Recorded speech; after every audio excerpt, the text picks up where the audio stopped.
السلام علیکم ورحمۃ اللہ وبرکاتہ۔ الحمد للہ رب العالمین والعاقبۃ للمتقین والصلاۃ والسلام علی رسولہ محمد وآلہ وصحبہ اجمعین، اما بعد فاعوذ باللہ من الشیطان الرجیم، بسم اللہ الرحمن الرحیم۔ یا ایھا الذین آمنوا اطیعوا اللہ واطیعوا الرسول ولا تبطلوا اعمالکم، صدق اللہ المولانا العظیم۔ وقال النبی صلی اللہ علیہ وسلم بلغوا عنی ولو آیہ، او کما قال علیہ الصلاۃ والسلام۔ برادران اسلام، معزز سامعین کرام، سب سے پہلے ہم اللہ تبارک تعالیٰ کی تعریف کرتے ہیں جو سارے جہان کا رب ہے اور سارے مخلوقوں کو پیدا کیا ہے، ذرے ذرے کو پیدا کیا ہے۔ الحمدللہ رب العالمین۔ تمام تعریفیں اس اللہ کے لیے ہے جو سارے جہان کو تربیت دینے والے اور پرورش کرنے والے۔ وقال النبی صلی اللہ علیہ وسلم، دوسرے نمبر پر رسول اللہ صلی اللہ علیہ وسلم کا فرمان ہے، بلغوا عنی ولو آیہ، میرے طرف سے اگر ایک بھی بات کی تمہیں جانکاری ہے تو دوسروں تک پہنچاؤ۔ پورے کائنات کے اوپر اللہ کی تعریف کے بعد، احسان کے بعد، اگر کسی ہستی کا احسان ہے ہم سب کے اوپر تو وہ ہستی تاجدار مدینہ جناب محمد رسول اللہ صلی اللہ علیہ وسلم کی ذات گرامی، کیونکہ ان کی وجہ سے ہم سب کو ایمان ملا، قرآن کی دولت ملی اور آخری امت میں اشرف المخلوقات کا شرف ہمیں بخشا گیا۔ یہ بے شمار نعمتیں جو اللہ نے ہمیں دی ہے، یہ نعمتیں ایسے ہی ہمیں نہیں ملی، یہ ہمارے نبی صلی اللہ علیہ وسلم کے صدقے ملی ہے۔ اس سے آگے بڑھ کے ایک جملہ اور کہہ لیجئے کہ ہم لوگ اگر اس شر القرون کے زمانے میں جہاں گناہوں کا ریل پیل ہے، جہاں نہ زناکاری کی کمی ہے، نہ چوری کی کمی ہے، نہ جھوٹ کی کمی ہے، نہ دھوکہ کی کمی ہے اور نہ بدمعاشوں کی کمی ہے، ایسے زمانے میں بھی اگر اللہ ہمیں سانس لینے کا موقع دیے ہوا ہے اور اللہ ہمیں زندگی بخشے ہوا ہے تو یہ صرف اور صرف ہم سب کے آقا جناب محمد رسول اللہ صلی اللہ علیہ وسلم کی دعا کا صدقہ ہے۔ کیونکہ ایسے ایسے گناہ جب پچھلی قوم میں ہوتی تھی تو اللہ تعالیٰ اس قوم کو غارت کر دیتے تھے، اس قوم کو تباہ و برباد کر دیتے تھے۔ اللہ تعالیٰ نے بے شمار قوموں کا تذکرہ قرآن میں فرمایا۔ آپ سورہ محمد پڑھیے، سورہ احقاف پڑھیے، سورہ قاف پڑھیے، بے شمار قوموں کا تذکرہ اللہ تعالیٰ نے فرمایا۔ سورہ قمر کے اندر پے در پہ کس کس قوم کو اللہ نے ہلاک کیا ہے۔ سورہ حاقہ کے اندر قوم عاد، قوم سمود، قوم ایکا، قوم تبع اور آل فرعون، ان ساری قوموں کو جو اللہ نے تباہ کیا ہے ان کی سرکشی کی وجہ سے، ان کی بدمعاشی کی وجہ سے اور اللہ کے خلاف رسول اللہ سے بغاوت کرنے کی وجہ سے، اللہ کو نہ ماننے کی وجہ سے۔ آج دنیا کے اندر کتنے لوگ ہیں جو اللہ کو بھی گالی دیتے ہیں، جو اللہ کے خلاف دوسرے کو اللہ کے درجے سے بھی بڑا درجہ ان کو بناتے ہیں، حالانکہ حقیقت میں کچھ نہیں ہے، حقیقت میں کچھ نہیں ہے، لیکن نام ان سے بھی بڑا لیا جاتا ہے۔ ایک مرتبہ حضرت عمر بن خطاب رضی اللہ تعالیٰ عنہ آپ صلی اللہ علیہ وسلم کے پاس تشریف لائے انہوں نے کہا یا رسول اللہ، کافر کا ایک سردار ہے، وہ کہتا ہے اعلی ہبل اعلی، کہ ہبل سب سے بڑا ہے۔ تو حضور اکرم صلی اللہ علیہ وسلم نے فرمایا کہ تم نے ان کو کیوں جواب نہیں دیا؟ ان کو کیوں نہیں کہا اللہ اکبر، اللہ سب سے بڑا ہے، اللہ اعلی، اللہ سب سے اعلی ہے، کیونکہ فاطر السماوات والارض، زمین آسمان کا پیدا کرنے والا اللہ ہے، ان کی پیدائش میں کسی کا دخل اندازی نہیں ہے۔ جب کائنات کا پیدا کرنے والا اللہ تو سب سے بڑا بھی اللہ، عبادت اسی کی کرنی چاہیے۔ یا ایھا الذین آمنوا اطیعوا اللہ واطیعوا الرسول، اللہ تعالیٰ اس آیت میں ایمان والوں سے مخاطب ہے۔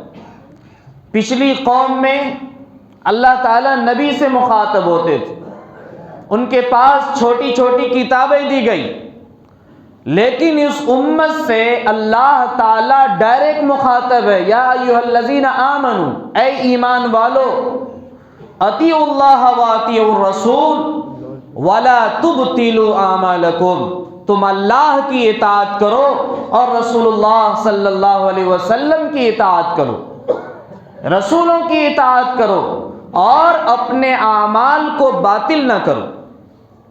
جب یہ آیت نازل ہوئی تو صحابہ کی ایک جماعت آپ صلی اللہ علیہ وسلم کے پاس تشریف لائے، انہوں نے کہا یا رسول اللہ، جس طرح سے شرک کے ساتھ نیکی قیامت کے دن کوئی فائدہ نہیں دے گا، غور سے سنیے، جس طرح شرک کے ساتھ نیکی قیامت کے دن کوئی فائدہ نہیں دے گا، کیا کلمہ طیبہ لا الہ الا اللہ کے ساتھ شرک بھی کوئی فائدہ نہیں دے گا؟ کلمہ کے ساتھ شرک بھی کوئی فائدہ نہیں دے گا، یا یہ کہ کلمہ کے ساتھ گناہ کبیرہ اگر کوئی کر لے تو اس کا بھی کوئی مانتا نہیں ہوگا؟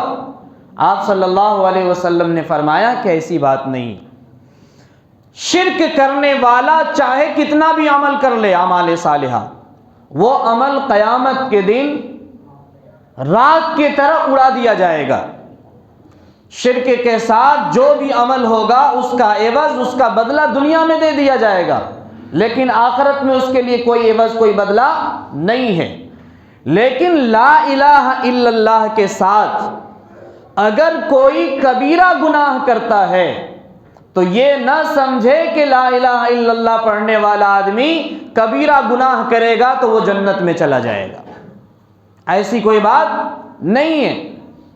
اور کبیرہ گناہ، ہر بڑے گناہ کو کبیرہ گناہ کہا جاتا ہے، جیسے زناکاری کرنا، چوری کرنا، دھوکہ دینا، جھوٹی شہادت دینا، جان بوجھ کر گواہی نہ دینا، جھوٹ بولنا، رشوت لینا، بیاج کھانا، سود کھانا، مسلمان کو تکلیف پہنچانا، مسلمان کو گالی دینا، پڑوسی کو ستانا، ایک مسلمان کا دوسرے مسلمان کے اندر بغض شامل کر لینا، یہ ساری کبیرہ گناہ ہیں، بڑی لسٹ ہے کبیرہ گناہوں۔ تو آپ نے فرمایا کہ لا الہ الا اللہ کے ساتھ اگر کبیرہ گناہ تم کر کے آ گئے تو جہنم میں جانا پڑے گا، کیونکہ کبیرہ گناہ سے بچنے کا نام ایمان ہے۔ لا الہ الا اللہ محمد رسول اللہ کا مطلب ہوا کہ اللہ کے سوا کوئی عبادت کے لائق نہیں، محمد صلی اللہ علیہ وسلم اللہ کے رسول ہے۔ تو اللہ پر جو حکم نازل کیا گیا، رسول اللہ صلی اللہ علیہ وسلم جو دین لے کر کے آئے ہیں، اس پر عمل کرنا 100% ایک مسلمان کے لیے ضروری ہے۔ یا ایھا الذین آمنوا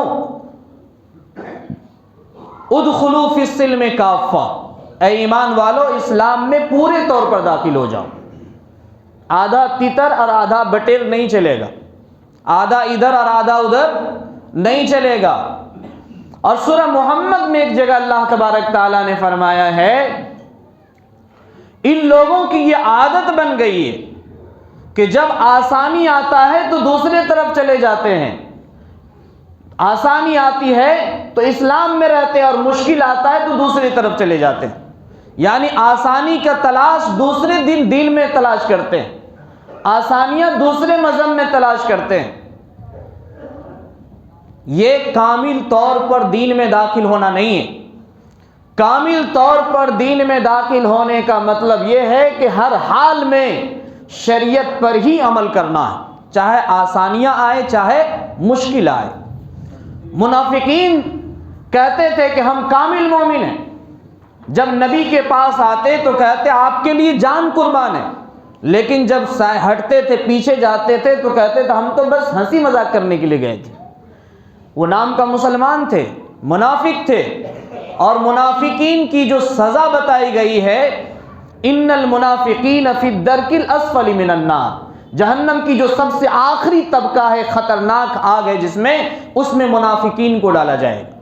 کیونکہ دشمن تو سامنے سے آ کے مقابلہ کرتا ہے، آدمی ہوشیار رہتا ہے کہ یہ دشمن ہے، لیکن منافق جو ہوتا ہے وہ مسلمان ہوتا ہے، وہ دیکھنے میں مسلمان ہے، اندر سے وہ کافر ہے۔ اس کو سمجھ پانا بڑا مشکل ہے، اس کو سمجھ پانا بڑا مشکل ہے۔ تو لہٰذا منافقین کے بارے میں فرمایا کہ سب سے سخت عذاب میں منافقین کو ڈالا جائے گا، کیونکہ وہ کہتے تھے آپ کے دین پر ہم جان سب کچھ قربان کر دیں گے، مال قربان کریں گے، اور کہتے تھے جو حکم ہم کو دیا جائے گا اس حکم پر ہم عمل کریں گے۔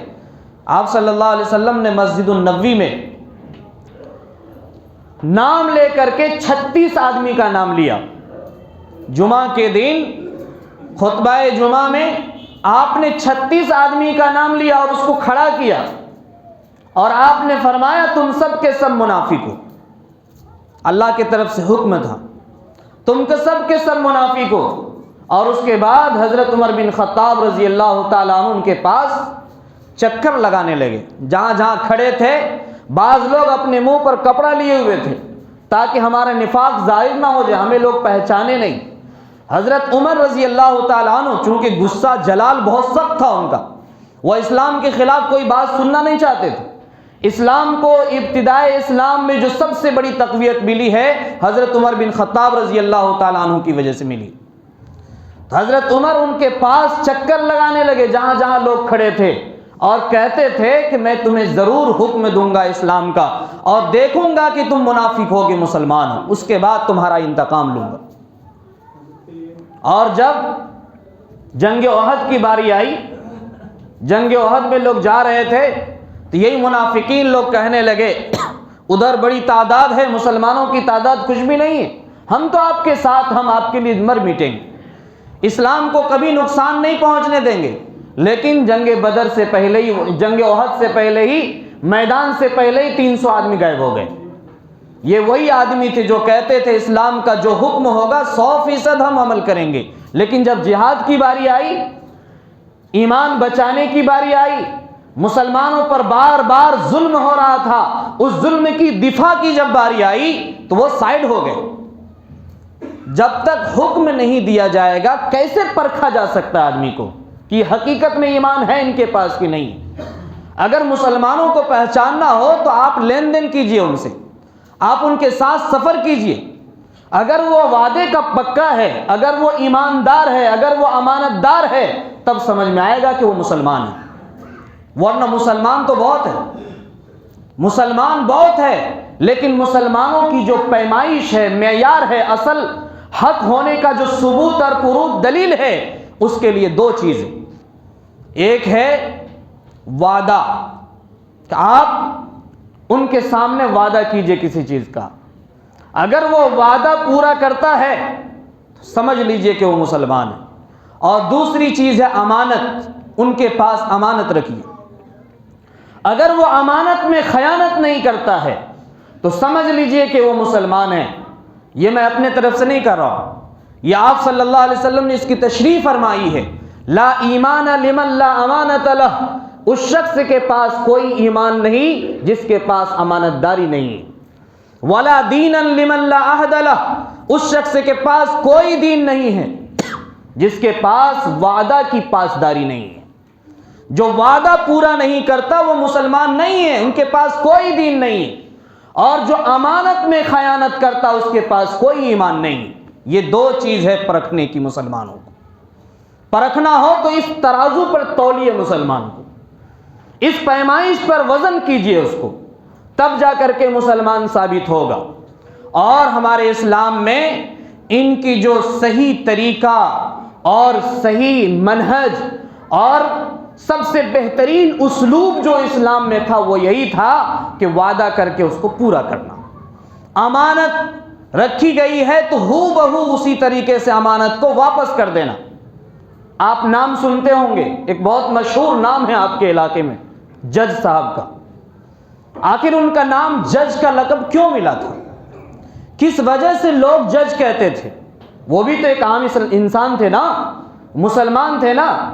لیکن جب ہم نے ان کی ہسٹری پوچھی، ان کے نیک صالح اولادوں سے پوچھی کہ آخر ان کی ہسٹری کیا ہے، کیوں لوگ جج کہتے تھے، تو انہوں نے کہا کہ جس طرح سے لوگ پیسہ دیتے تھے رکھنے کے لیے اور جتنا روپیہ لکھ کر کے دیتے تھے ویسے ہی دھاگا باندھ کر کے لکھ کر کے رکھ دیتے تھے۔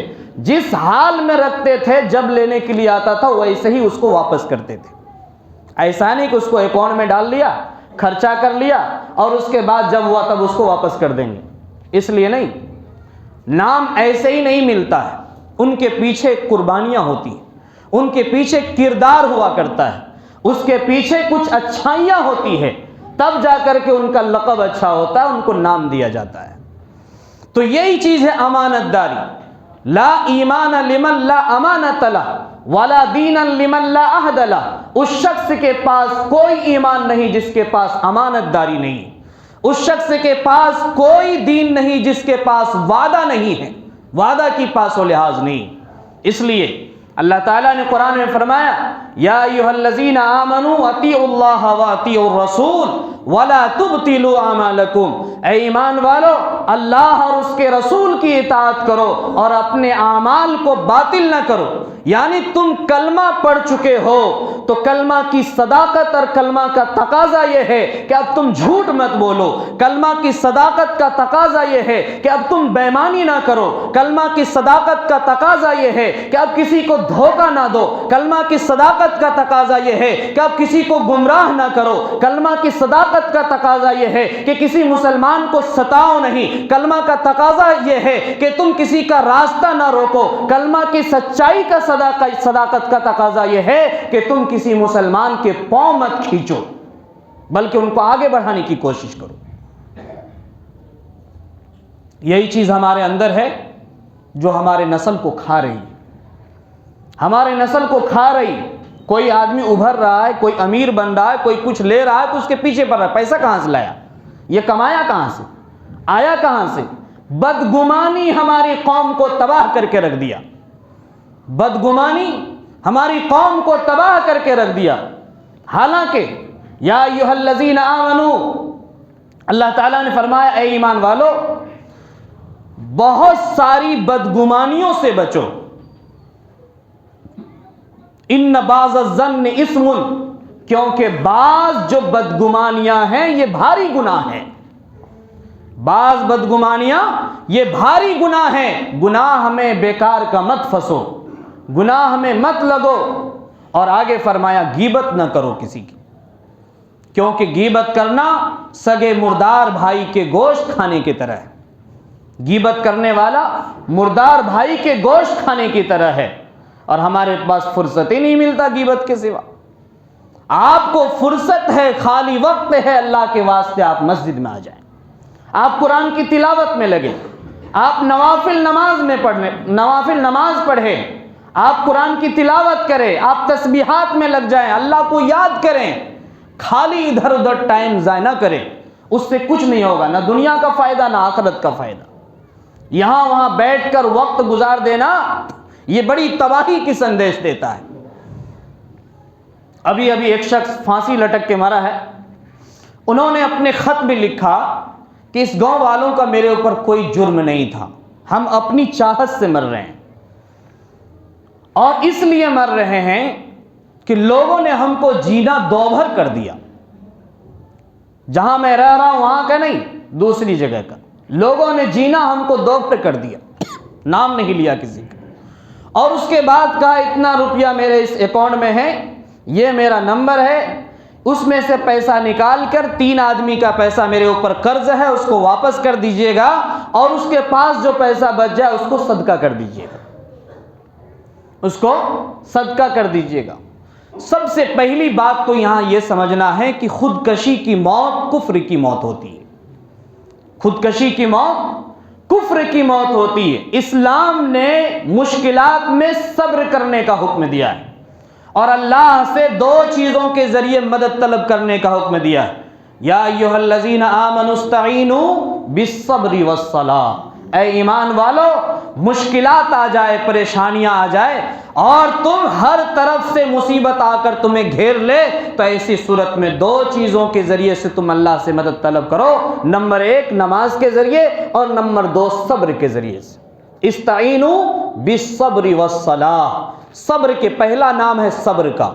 صبر کیجئے، اللہ سے مدد طلب کیجئے، برداشت کیجئے، کیونکہ مرد وہی ہوتا ہے جس کے اندر مردانگی کی قوت ہو، صبر کرنے کی صلاحیت ہو۔ ایسا نہیں کہ تھوڑی سی بات ہوا 1 2 3 فائرنگ کر دیا، جاؤ طلاق دے دیا، ہٹو۔ یہ ذہن، یہ دماغ مردوں کا نہیں، یہ عورتوں کا دماغ ہے۔ اسی لیے طلاق کا جو ذمہ داریاں ہیں وہ عورتوں کے اوپر نہیں رکھا، مرد کے اوپر رکھا، کیونکہ مرد ہر طرف سے سنگھرش کرنا جانتا ہے۔ مرد کے اندر جو برداشت کی کیپیسٹی